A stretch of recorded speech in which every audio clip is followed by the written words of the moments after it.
¿Disparaste varias veces esa pistola? ¿Justo ahí, en ese momento? Justo ahí, en ese momento. Sí, no sabría decirte cuántas veces disparé.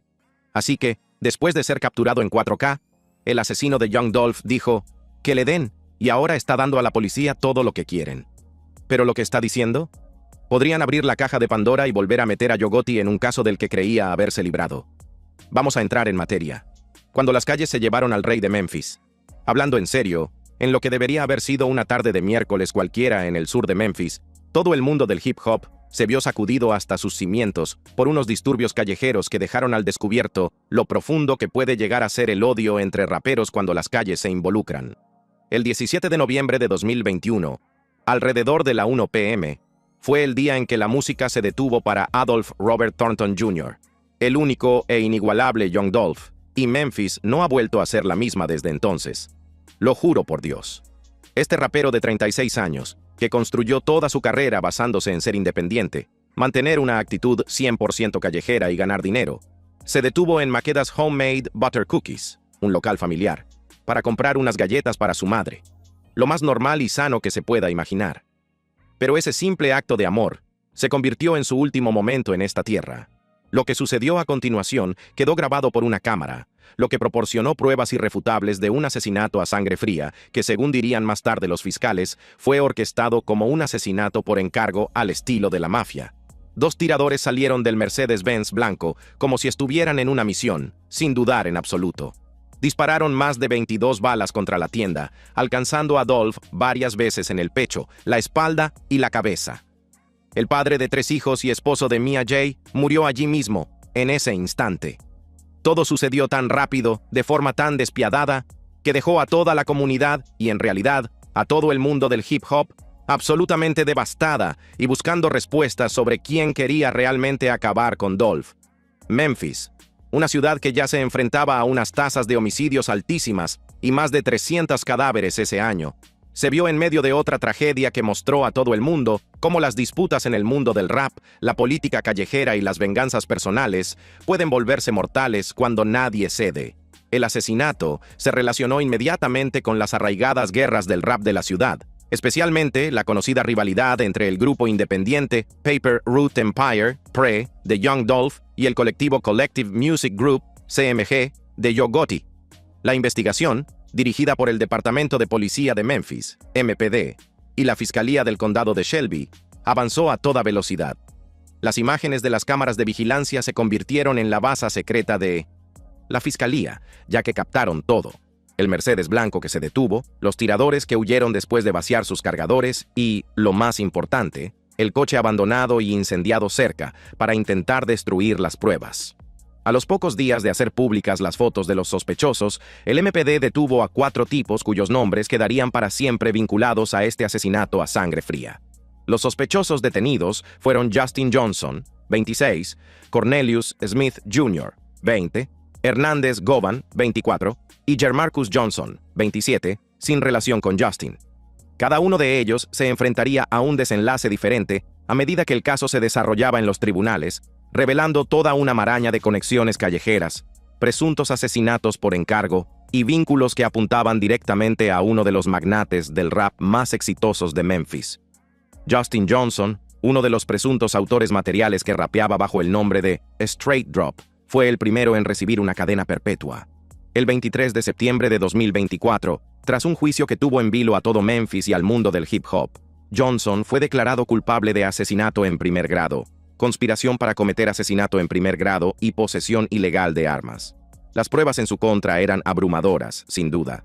Los fiscales presentaron registros de teléfonos móviles, imágenes de cámaras de vigilancia y testimonios de testigos que lo situaban en el lugar de los hechos, cometiendo el crimen.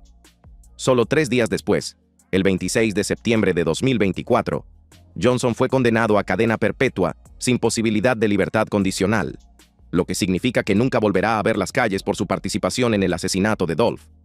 Pero, oye, el giro más importante de todo el caso vino de Cornelius Smith Jr., el segundo tirador, cuya decisión de cooperar con las autoridades destaparía el caso y sacaría a la luz acusaciones que iban mucho más allá de 2 jóvenes con armas. En un momento del juicio que quedó grabado en vídeo para que todo el mundo lo viera, Smith subió al estrado y hizo algo que dejó a todos boquiabiertos.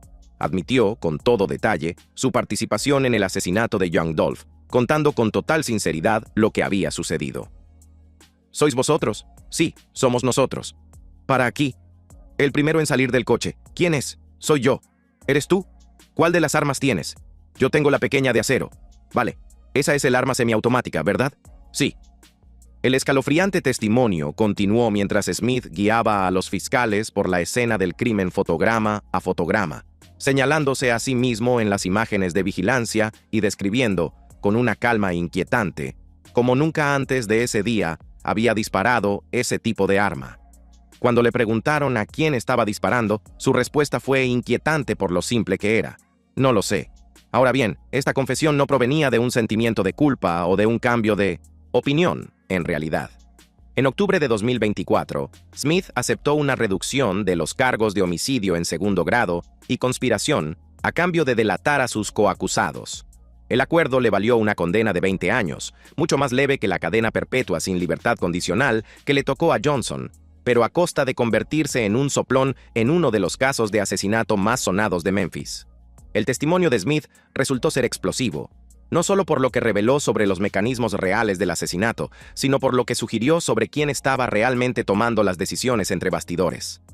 Describió con detalle cómo vio a Dolph de pie junto a la ventana y empezó a disparar a través del cristal, disparando repetidamente sin un objetivo claro ni precisión, solo un intento desesperado y violento de completar el trabajo para el que había sido reclutado. El tercer acusado, Marcus Johnson, se declaró culpable de complicidad después del hecho y fue condenado a 8 años a principios de 2022, por haber desempeñado un papel secundario al ayudar a los tiradores a escapar después del asesinato. Pero fue el destino de Hernández Govan el que resultó más controvertido y mantuvo las especulaciones sobre quién fue realmente el cerebro de toda la operación. Govan, acusado de ser el cerebro que orquestó todo el complot, fue juzgado del 18 al 21 de agosto de 2025 en el Tribunal Penal del Condado de Shelby.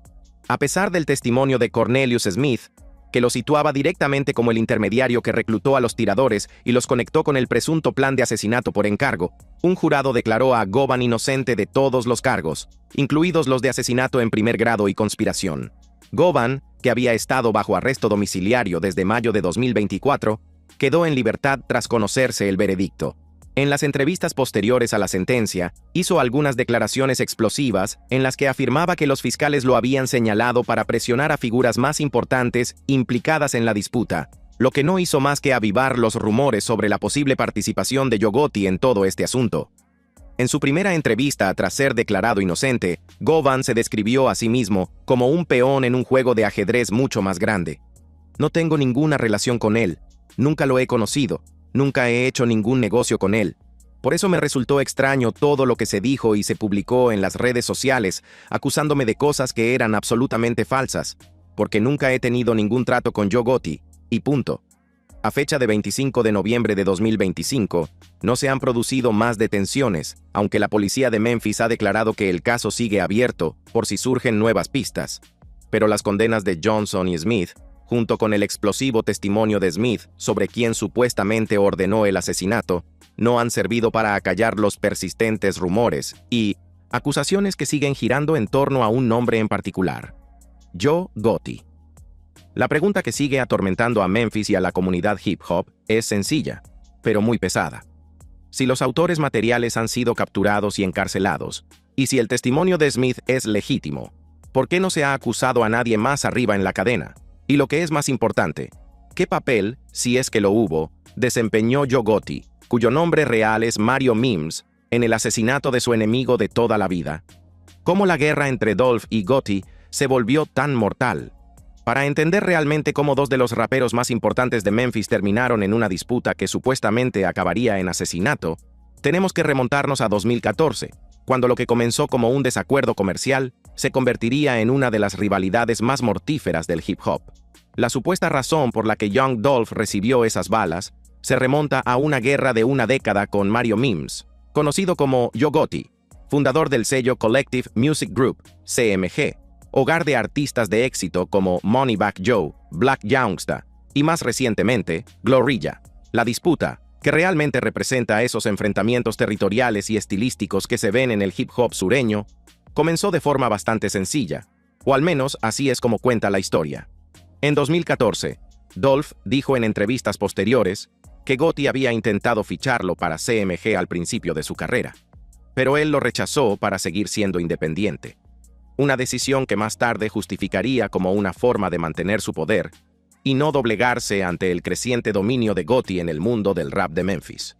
Gotti, por su parte, ha negado haber perseguido agresivamente a Dolph, afirmando que sus primeras interacciones fueron solo de respeto mutuo que se agrió con el tiempo. Pero lo que comenzó como una decisión empresarial se convertiría rápidamente en algo mucho más personal y peligroso, hablando en serio. En 2016, la disputa se hizo pública y fue imposible de ignorar. Dolph se lanzó a Twitter hablando de rechazar grandes ofertas y lanzó su álbum debut titulado King of Memphis, un título que todo el mundo interpretó como un ataque directo al autoproclamado trono de Gotti en la ciudad. Ese verano, Dolph intensificó la disputa al criticar tanto a Gotti como a Blac Youngsta, fichado por CMG, en freestyles que se hicieron virales en Internet. Blac Youngsta respondió con su tema Shake Some y, lo que es más inquietante, un video viral en el que aparecía blandiendo armas en el barrio de Dolph, una señal ominosa de que la disputa se estaba trasladando de la cabina de grabación a las calles, donde realmente podían caer víctimas. Gotti, tratando de mantener cierta distancia de las crecientes tensiones, lo descartó públicamente como cosas de niños en un videoclip, pero cualquiera que conociera las calles entendía que esto estaba lejos de ser un juego de niños. El año 2017 marcaría el momento en que las cosas se pusieron muy serias, transformando la disputa de una guerra de palabras a una serie de incidentes violentos que casi acabaron con la vida de Dolph en múltiples ocasiones. La música se volvió más cruel y personal que nunca. Dolph lanzó la explícita canción Play With Yo Bitch, en la que se burlaba de Gotti llamándolo Jogotti, y hacía acusaciones sobre haber tenido una relación con la madre del hijo de Gotti, con letras que cruzaban líneas muy personales y aseguraban que no habría una forma fácil de acabar con esta disputa. Gotti respondió en Twitter, aunque sin nombrar directamente a Dolph, y lanzó su propia canción de advertencia, Don't Beef With Me. Pero Dolph no se detuvo ahí, sino que fue aún más lejos con un video musical en el que unos fans perseguían por las calles a alguien disfrazado de Gotti, una humillante representación visual de su total falta de respeto hacia su oponente. Luego llegó la violencia que sorprendería incluso a aquellos que estaban acostumbrados a que las disputas en el rap se volvieran mortales. El 25 de febrero de 2017, Young Dolph sobrevivió a lo que solo puede describirse como un intento de asesinato en Charlotte, Carolina del Norte. En una lluvia de disparos en la que se lanzaron más de 100 balas contra su SUV, pocas horas antes de su actuación, Dolph salió completamente ileso. En una impresionante muestra de desafío, o tal vez de pura imprudencia, actuó como estaba previsto esa misma noche, convirtiendo el intento de asesinato en una demostración de fuerza y consolidando aún más su reputación de persona a la que nadie puede intimidar.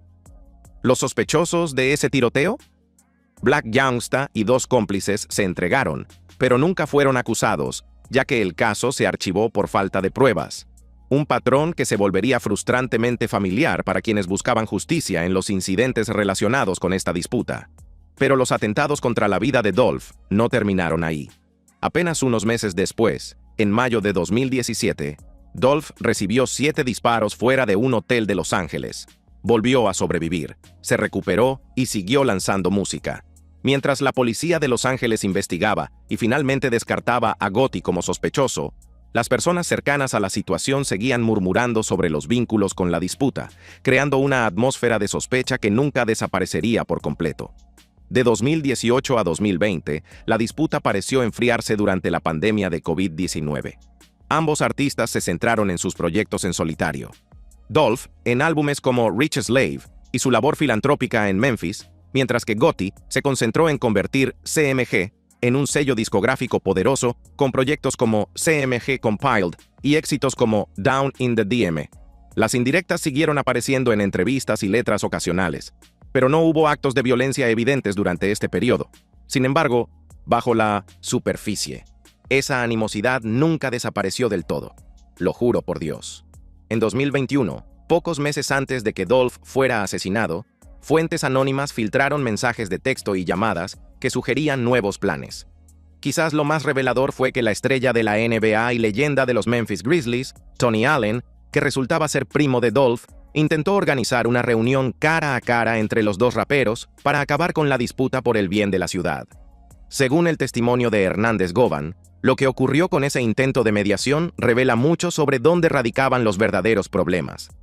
Sé de una situación, no voy a dar nombres, pero tenemos a un jugador de la NBA muy conocido y respetado de nuestra ciudad que quería que la disputa terminara. Se puso en contacto con un promotor de clubes muy respetado en Memphis, Tennessee, y le pidió que se pusiera en contacto con ambas partes e intentara acabar con la disputa. Bueno, se puso en contacto con Gotti, y Gotti estaba totalmente a favor.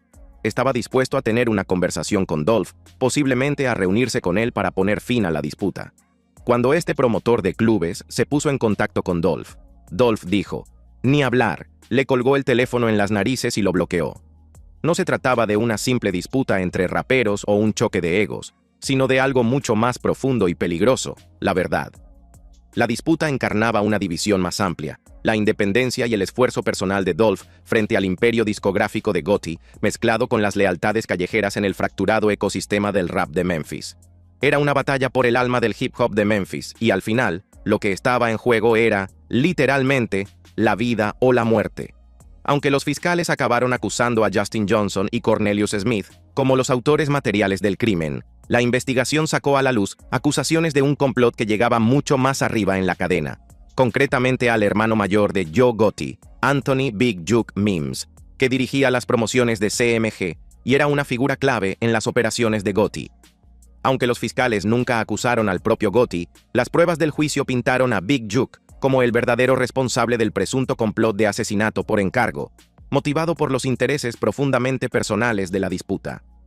La acusación más explosiva se produjo durante el juicio de Justin Johnson en 2024, cuando Cornelius Smith testificó bajo inmunidad que Big Juke había puesto una recompensa de $100,000 por la cabeza de Dolph, una luz verde que había estado circulando por las calles de Memphis desde al menos 2017. Según el testimonio de Smith, él y Justin Johnson, que tenía conexiones con afiliados de CMG, a través de sus aspiraciones como rapero, fueron reclutados a través de Hernández Govan, quien supuestamente actuaba como intermediario entre los soldados callejeros y la operación de asesinato por encargo de Big Juke. Smith afirmó que Govan les dijo que llamaran a Juke para obtener los detalles del pago y que solo recibieron unos míseros $800 por adelantado de Govan después de completar el encargo, una cantidad sorprendentemente pequeña por quitarle la vida a alguien, y que se convertiría en un tema de humor negro e incredulidad en las conversaciones callejeras sobre el caso. El testimonio sobre la estructura de pago puso de manifiesto tanto lo desesperados que estaban los tiradores, como lo calculadores que eran realmente los que supuestamente movían los hilos. Smith describió el complot como oportunista. Johnson necesitaba dinero en efectivo para comprar equipo musical y tiempo de estudio para perseguir sus sueños de rap, mientras que Smith estaba desesperado por pagar el alquiler. Eran jóvenes con dificultades económicas, lo que los convertía en objetivos perfectos para la manipulación por parte de aquellos con más dinero y motivaciones más oscuras. Pero las supuestas conexiones con CMG no terminaron con ese pago por adelantado.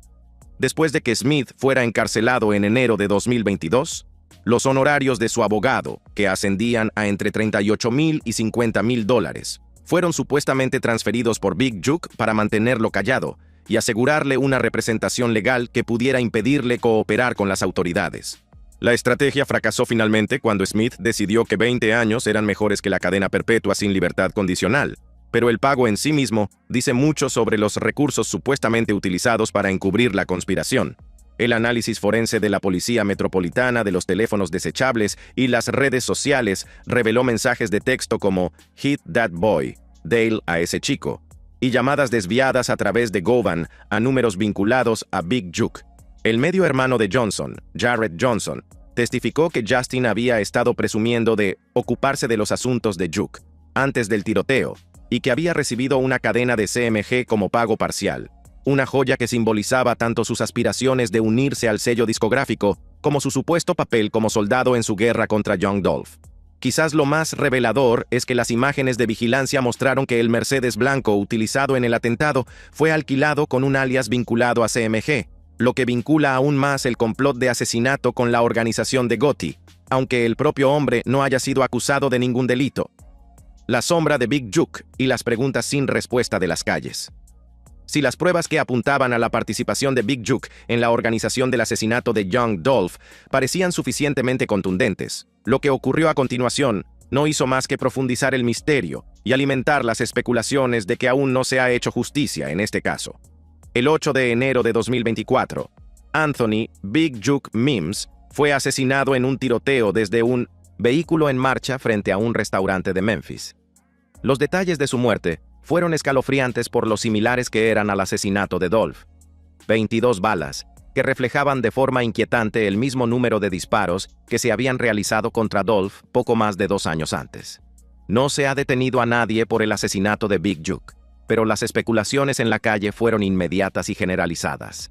La familia y los fans de Dolph sospecharon inmediatamente de una represalia.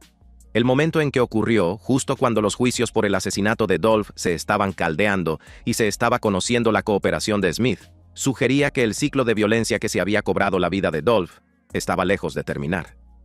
Joe Gotti lloró públicamente la muerte de su hermano en las redes sociales, negando cualquier implicación en la muerte de Dolph y calificando las acusaciones contra su hermano de mentiras dolorosas. La policía de Memphis no ha relacionado oficialmente el asesinato de Big Juke con el caso de Dolph, pero en las calles se ven claramente las conexiones. En 2023, se informó de una investigación federal sobre los vínculos callejeros de CMG, aunque oficialmente no guardaba relación con la investigación del asesinato. Aún así, el mero hecho de que exista tal investigación pone de manifiesto la profunda implicación entre las operaciones comerciales de CMG y la política callejera de Memphis. Tras ganar su caso, Hernández Gobán concedió una entrevista que echó más leña al fuego de estas teorías. En una entrevista con Vlad TV, afirmó que su detención y enjuiciamiento fueron una trampa para llegar a Gotti, sugiriendo que los fiscales lo veían como un trampolín para construir un caso contra el propio magnate del rap. Corrieron rumores de que Gotti había financiado de forma anónima la defensa de Gobán a través de algunos movimientos secretos, aunque no ha surgido ninguna prueba que confirme esta especulación, y el abogado de Gobán ha negado tales afirmaciones. Quizás nada ilustra mejor la indignación y la frustración que sienten quienes buscan la verdadera justicia que la revelación de lo poco que se pagó a los tiradores por matar a alguien. En una entrevista en vídeo, el exmiembro de una banda Terrence "Gangsta" Williams expresó su total incredulidad ante la mísera suma. Quiero decir que toda la situación es un desastre en todos los sentidos, porque después de que mataran al joven Dolph, el hermano de Joe Gotti, Big Juke, fue asesinado delante de su madre y, una vez que comenzó el juicio, se supo que supuestamente Big Juke había puesto precio a la cabeza de todos los miembros de PRE. 100,000 por Dolph, 50,000 por Key Glock, 50,000 por Pre Wu, 20,000 por Snoop Vance, 5,000 por Muchi Great, y por lo que dicen, el repartidor solo recibió $800. Esta revelación de supuestas recompensas por varios artistas de Paper Route Empire, con precios que iban desde los $5,000 por los artistas menos conocidos hasta los $100,000 por el propio Dolph, dibujó un panorama de una campaña sistemática de violencia callejera, supuestamente orquestada por Big Juke. El hecho de que Smith y Johnson solo recibieran $800 por adelantado sugiere que eran peones prescindibles que nunca verían el dinero completo, o que los cerebros detrás del complot nunca tuvieron la intención de pagarles la cantidad total. El contraste entre las recompensas prometidas y el pago real recibido por los tiradores refleja un patrón más amplio de cómo funcionan las calles. Como señaló Williams en su entrevista, siendo sincero, por eso están a punto de sentir que era un poco tonto o algo así. Como si dijeran, adelante tío, volviendo a lo que decía, estos pequeños hacen lo que sea para ser aceptados. Así que tenías una de esas situaciones en las que este joven, a punto de conseguir el dinero, te va a dar esto y luego te vamos a pillar. Tío, en esa situación te van a demostrar que no les importa, porque lo primero que haría una persona sería decir, tío, voy a contárselo a la gente. No puedes contárselo a la gente porque te van a pegar un tiro, te vas a meter en problemas. El análisis de Williams va directo al meollo de cómo funcionan estas tramas en las calles. Jóvenes desesperados por dinero e influencia son manipulados por figuras más poderosas que utilizan la promesa de pago y respeto para convencerlos de que maten a personas a las que de otra manera no considerarían. Una vez hecho el trabajo, estos jóvenes se encuentran atrapados, incapaces de acudir a la policía sin delatarse a sí mismos e incapaces de exigir el pago prometido sin arriesgarse a que los maten. La pregunta de por qué el propio Yo Gotti nunca ha sido acusado a pesar de todas las pruebas circunstanciales que apuntan a su organización sigue siendo el misterio central que mantiene a la calle hablando. Gotti ha mantenido constantemente su inocencia, afirmando en una entrevista de 2022, «Hago música sobre las calles, pero ya no vivo así».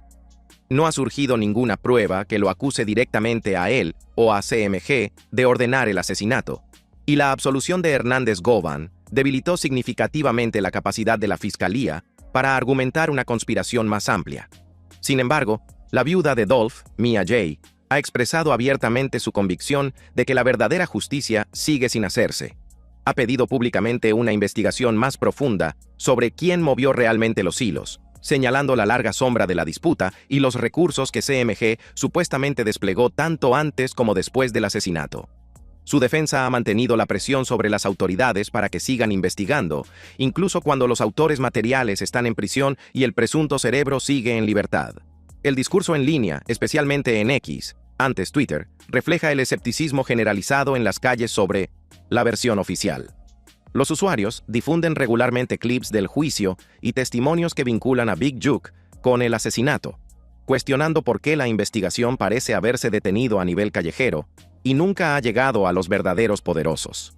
Las publicaciones de cuentas que discuten las afirmaciones de Govan de ser un chivo expiatorio para llegar a Gotti han ganado gran popularidad, al igual que los videos de noticias falsas que afirman el arresto de Gotti, que han sido desmentidos repetidamente pero siguen circulando, lo que demuestra el deseo de la calle de que se rindan cuentas en los niveles más altos. Las implicaciones más amplias de este caso van mucho más allá del asesinato de Young Dolph, en serio.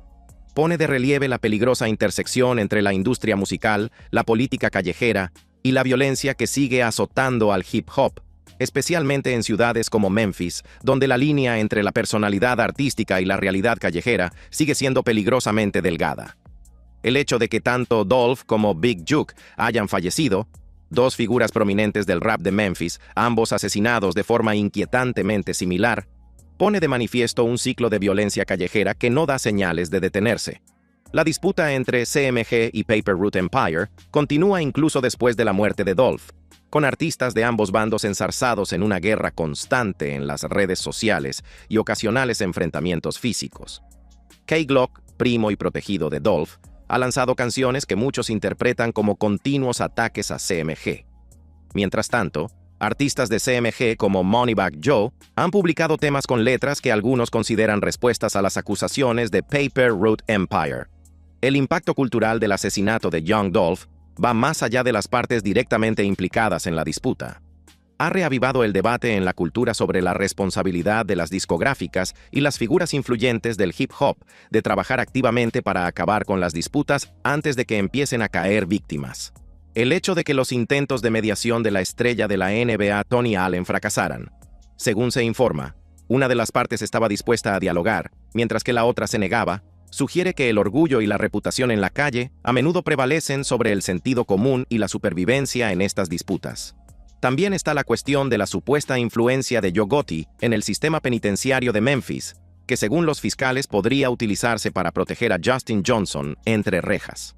Según los testimonios del juicio y los informes de los medios de comunicación, el imperio de Gotti, que incluye inversiones en equipos de la Major League Soccer y criptomonedas, proporciona recursos financieros imposibles de rastrear que, en teoría, podrían utilizarse para garantizar la seguridad de Johnson frente a los reclusos afiliados a Paper Route Empire que buscan venganza por la muerte de Dolph. Los mecanismos para dicha protección, según lo descrito por los fiscales, podrían incluir apoyo financiero para cuentas de comisaría, visitas familiares e incluso el despliegue de redes de reclusos para proteger a Johnson de los ataques mientras está encerrado. Aunque se trata de acusaciones sin pruebas directas, el hecho de que se estén discutiendo estos escenarios en los tribunales da cuenta de la profundidad de la supuesta influencia de Gotti y de las formas en que la política callejera se extiende más allá de los muros de la prisión. A fecha de 25 de noviembre de 2025, Justin Johnson sigue cumpliendo su condena en la institución de seguridad máxima Riverbend, en Nashville, mientras que Cornelius Smith cumple su condena de 20 años. Hernández Govan anda libre, manteniendo su inocencia y alegando que fue blanco de presiones para conectar con figuras más importantes. ¿Y Yo Gotti?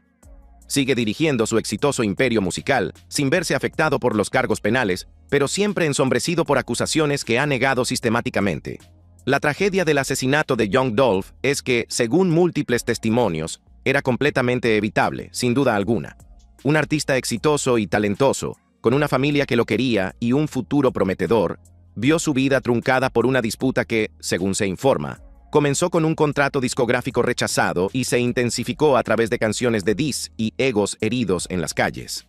Dos jóvenes se enfrentan ahora a décadas de cárcel por ser los autores materiales del crimen, pero los dedos acusadores siguen apuntando más arriba en la cadena alimenticia, hacia figuras que supuestamente orquestaron el asesinato, pero que no han enfrentado ninguna consecuencia legal. La búsqueda de justicia de Mia Jay continúa, al igual que la afirmación del Departamento de Policía de Memphis de que el caso sigue abierto para posibles pistas adicionales. Queda por ver si las autoridades federales acabarán presentando cargos contra alguien más allá de los tiradores condenados. Pero las calles ya han dictado en gran medida su veredicto. Aunque Cornelius Smith y Justin Johnson apretaron el gatillo, muchos creen que solo fueron las armas utilizadas por otra persona, alguien que se libró del asesinato de Young Dolph sin enfrentarse a una justicia real. La pregunta que acecha a Memphis y a los aficionados al hip hop de todo el mundo es sencilla, pero muy dura. ¿Se sabrá alguna vez toda la verdad? Todos los que participaron en la muerte de Young Dolph rendirán cuentas ante la justicia. ¿O seguirá siendo este otro trágico ejemplo de justicia callejera, en el que los tiradores van a la cárcel, mientras que los que supuestamente dieron las órdenes siguen con sus vidas sin obstáculos? Como señaló de manera conmovedora Terrence Williams en su entrevista sobre las implicaciones más amplias del caso, hablando desde su propia experiencia en las calles. Ya no estamos en los años 80, y la razón por la que presto mucha atención a eso es porque yo mismo formé parte de esa estupidez. Yo también lo hice. Quité la vida a una persona, ¿sabes? Y piensas, no, ya soy mayor. Yo digo, tío, le quité la vida a ese hombre por esa poca plata. Y ya no tienes la plata. No tienes nada que mostrar a cambio. Exacto. Solo la vida de un hombre. Cometemos el delito. No queremos cumplir la condena. Tío, le digo a la gente que es fácil meterse en problemas, pero difícil salir de ellos. El legado de Young Dolph perdura a través de su sello discográfico, Paper Route Empire, y su fundación contra la violencia, lo que contrasta radicalmente con la violencia callejera que finalmente le costó la vida. Su historia sirve tanto como advertencia sobre las consecuencias mortales de las disputas entre raperos que llegan demasiado lejos, como de acusación contra un sistema en el que la justicia parece detenerse a menudo en la calle, sin llegar nunca a aquellos que supuestamente orquestaron la violencia desde sus posiciones de poder e influencia. Aunque la confesión de Cornelius Smith despejó cualquier duda sobre quién apretó realmente el gatillo, los dedos siguen apuntando a Joe Gotti y su organización, y, según las pruebas presentadas en el juicio, esos dedos podrían estar apuntando en la dirección correcta. Si el sistema legal abordará alguna vez plenamente esas acusaciones, sigue siendo una de las preguntas sin respuesta más inquietantes del hip hop, lo que mantiene a la calle hablando y preguntándose si alguna vez se hará verdadera justicia. Gracias por ver este video. Si quieres ver otro video tan interesante como este, haz clic en uno de los recuadros de tu pantalla ahora mismo.